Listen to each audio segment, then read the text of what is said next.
bila ada gembala yang baik, gereja Tuhan akan bertambah banyak. Ayat yang sama juga kalau saudara lihat ayat sebelumnya, saudara. Mereka akan berkembang biak dan bertambah banyak. Oh saudara, kalau saya boleh katakan secara keseluruhan, 4 tahun 2 bulan saya berada di Ranau. Dan dengan anugerah Tuhan juga, bukan jawatan yang terlalu penting yang saya pegang.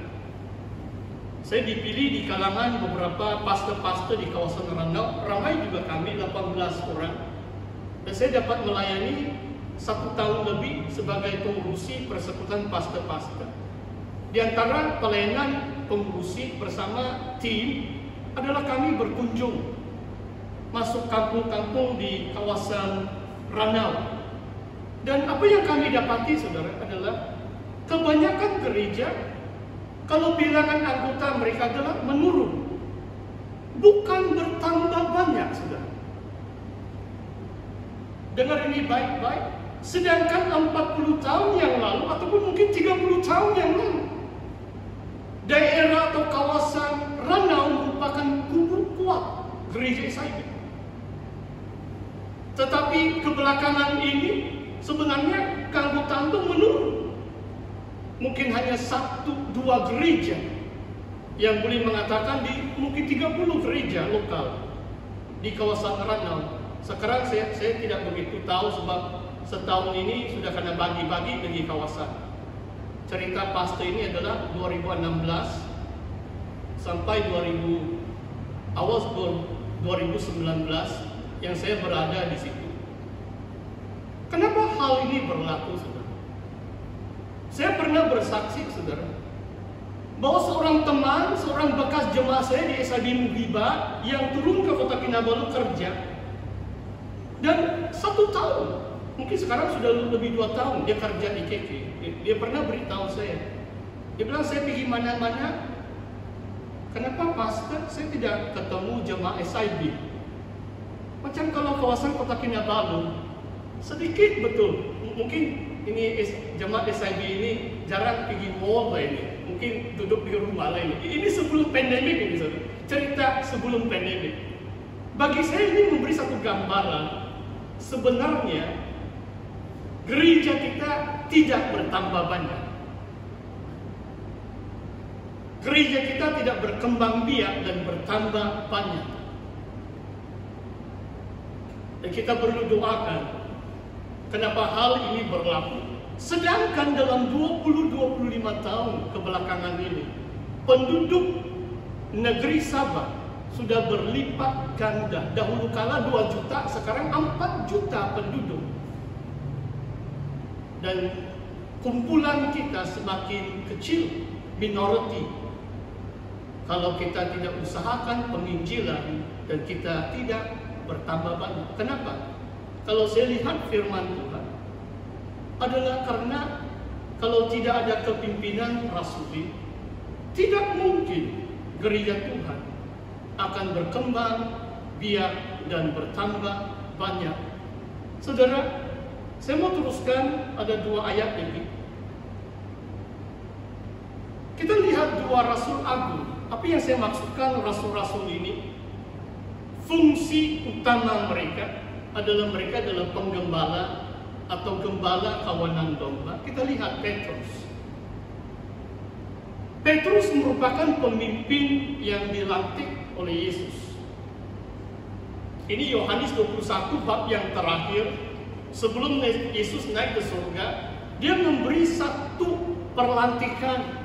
Dia melantik Petrus sebagai gembala kawanan domba. Gereja pertama di kota Yerusalem dipimpin oleh Rasul Petrus bersama barisan rasul yang lain.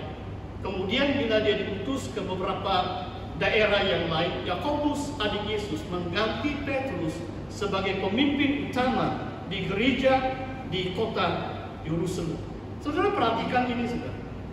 Yesus bertanya kepada Simon Petrus, adakah kamu mengasihi aku lebih daripada mereka ini?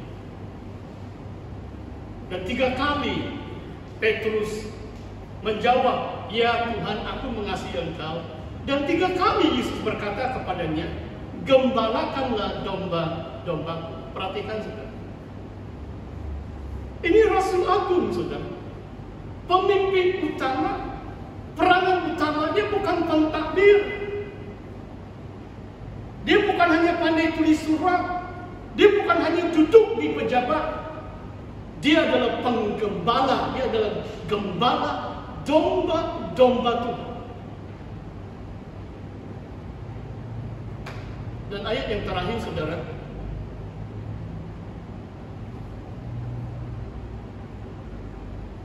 kita baca tentang Rasul Paulus sesuai dengan firman Tuhan dalam Efesus. Dalam Kisah Para Rasul bab 20 ayat 28, firman Tuhan berbunyi demikian. Waktu itu Paulus sudah mau mulai ke Yerusalem, kemudian dia ditangkap, dibicara. Ada 7 bab, 21 sampai 28, ada 8 bab sebenarnya. Tentang bicara atau pemenjaraan Paulus pada 1/3 kitab Para Rasul. Dan di sini Paulus memberi message dia, farewell address, kepada pemimpin-pemimpin utama. Dia panggil dari kota Efesus seperti dalam suratan Efesus ini, tapi mereka bertemu di satu kota kecil yang disebut Miletus. Saudara boleh baca Kisah Para Rasul bab 20.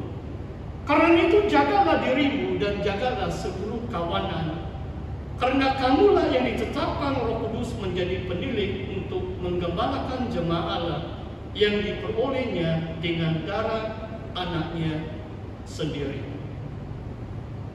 Jagalah seluruh kawanan. Wah, saya percaya saudara, di tengah-tengah akhir zaman, di tengah-tengah wabah penyakit atau pandemik, atau apapun yang sudah dinubuatkan akan berlaku, cabaran untuk menjaga seluruh kawanan bertambah. Bukan semakin senang menjadi penggembala atau menjadi pemimpin gereja Tuhan. Jagalah seluruh kawanan. Kamu ditetapkan Roh Kudus menjadi penilik. Penilik di sini overseer, 1 Timotius bab yang ketiga ada ayat ini. Sama juga lebih kurang dengan istilah penetua, kelayakan penilik, 1 Timotius bab yang ketiga dari ayat 1 mungkin sampai ayat yang ke-6. Untuk menggembalakan jemaat Allah. Saudara, Paulus sendiri kalau dia tidak ada hati penggembala, sebab dia rasul, di Efesus pun dia menetap selama 3 tahun. Jangan kamu pikir rasul ini pindah-pindah sini sana. Sebenarnya kalau saudara mengkaji seperti Petrus disuruh Yesus, gembalakanlah domba-dombaku, dia menetap mungkin lebih 10 tahun di Yerusalem sebelum dia diutus. Dia beritakan Injil di Samaria dan di bangsa-bangsa lain. Dan Paulus, meskipun dia seorang rasul, tetapi dia tetap adalah seorang gembala. 3 tahun dia menggembalakan kawanan domba di Efesus.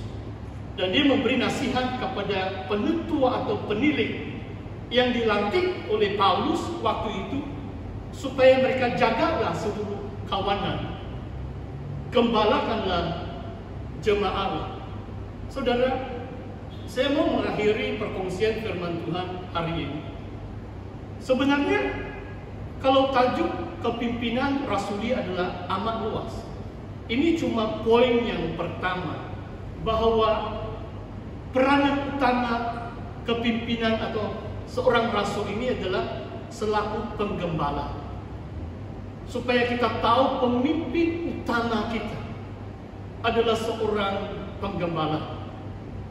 Dan ada beberapa mungkin dalam khotbah-khotbah yang seterusnya, saya akan bahaskan bagaimana rasul-rasul kepimpinan rasuli ini membangun rumah Tuhan dengan menyampaikan firman Tuhan, dengan doa, dan itu akan disampaikan dalam beberapa minggu yang akan datang. Saudara, demikian perkongsian firman Tuhan pagi hari ini. Mari kita berdoa.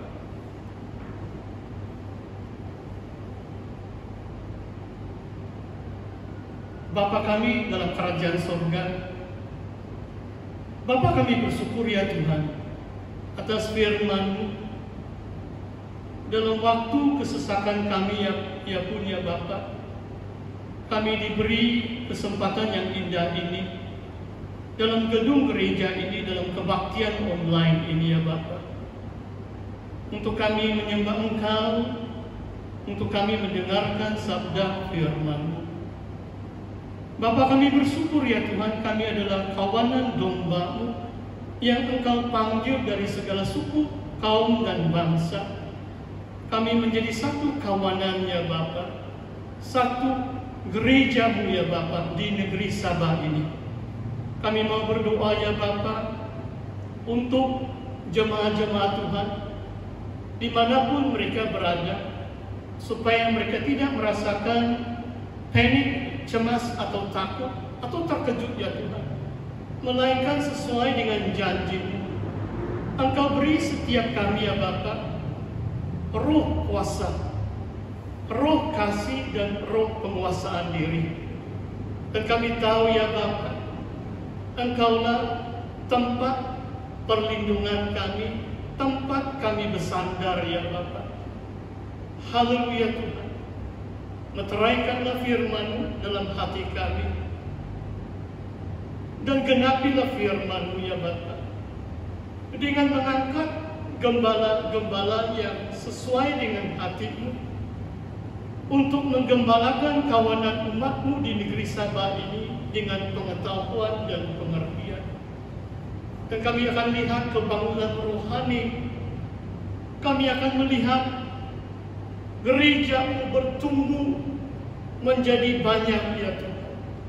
Inilah janji-Mu ya Bapa, kami pegang akan janji-Mu.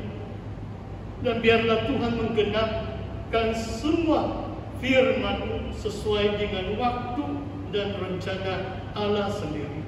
Terima kasih ya Bapa. Di dalam nama Yesus kami mengucap syukur dan berdoa. Amin. Amin. Saudara yang saya kasih dalam Tuhan, sekarang kita akan menaikkan beberapa doa-doa syafaat kita. Kita terus berdoa untuk kestabilan politik.